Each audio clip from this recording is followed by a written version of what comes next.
Have the government sold off the private rental sector to build to rent? Today, I'm joined by Rupert Collingwood, who is an estate agency brokerage from London. Thanks for joining me today, Rupert.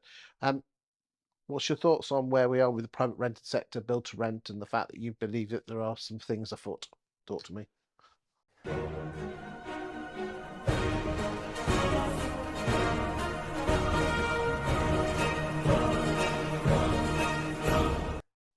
Well, thanks, Chris. I think we have to look at where the build-to-rent sector came from, first of all. And by the way, before I set off on this, I think it's important. I do think the building of more rental housing is a good thing, fundamentally. Okay. I mean, it's only But brought in about 100,000, which is 100,000 more than it would have done. But it's not many. It's not fundamental. When you consider there's 4.2, 4.3 million by private rental property. yes, however, I think that we need to look at the trajectory that it's on and also the trajectory at what cost. So back in 2012, I think, the I believe he was at the time, ex-head of Aviva, a pension and life company, Sir Adrian Montague, was recruited by the Tory government to write a paper into the barriers to entry for institutional investors in the private rented sector in the UK. That paper basically summarized the key problems. The key problems were yields. They weren't high enough for institutional investors. Competition in the marketplace, risk, that it was there, and then planning. In essence, those were the three main risks.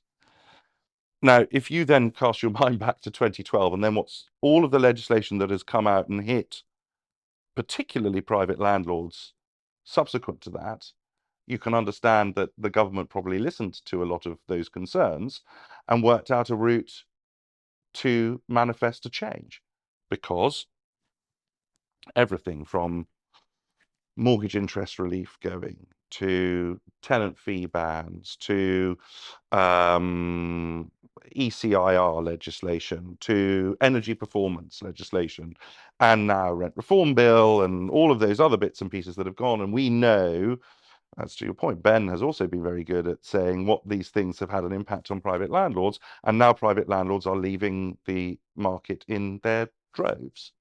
And Not though. well, they are. No, the stats. I know the stats, but there are also, I mean, what was it that I read the other day? 37% of landlords intend to reduce their intend to reduce They their say that every year. right. It still matters, right? Yes, but So still, you can have built, you can, there's no point in reducing the number of private landlords in the marketplace if you haven't built the properties okay. to replace it with. We see it. I mean, we see landlords selling now, lots of them, not a small number, a large number. And I think also a number of the stats that come out are often delayed, which I think is a truism, right? So I think that we have to be very mindful that these changes came in and tenants are now seeing the impacts of those changes.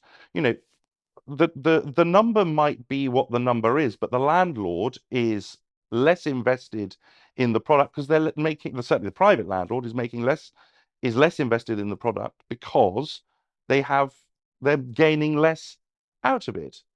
And I think that that's a genuine shame. I don't think that's a good thing. But I think there's also another bit that comes in here, is that I'm not sure how you square or square the circle when you've created the leasehold reform law in order to take back control, to use a phrase, from large corporates and corporate property owners, freeholders, etc., etc., etc.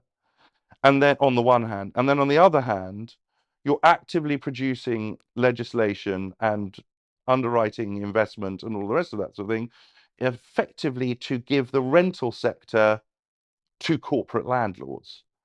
I don't understand how those two things sit particularly well together. So, okay, is it that you just don't like Grosvenor, Welcome, Cadogan Well, in my world. I've heard that the government don't like lots of mum and dad landlords, and they're looking at to more institutionalize it. They don't care who the landlord is. So there we have it. So that's exactly the point. That's exactly what you've heard. So the government has decided that it is better for institutional investors, some of which I think it's probably worth saying are jurisdicted not in this tax jurisdiction, who will minimize their tax because that's their duty, it should be said.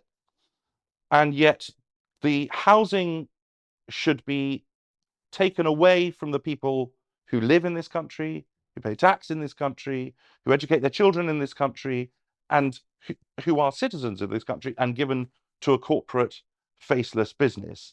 I don't agree with that. I think that that is an error.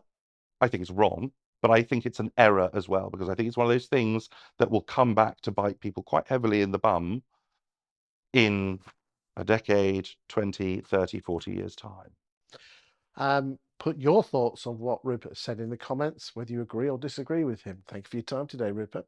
You're welcome.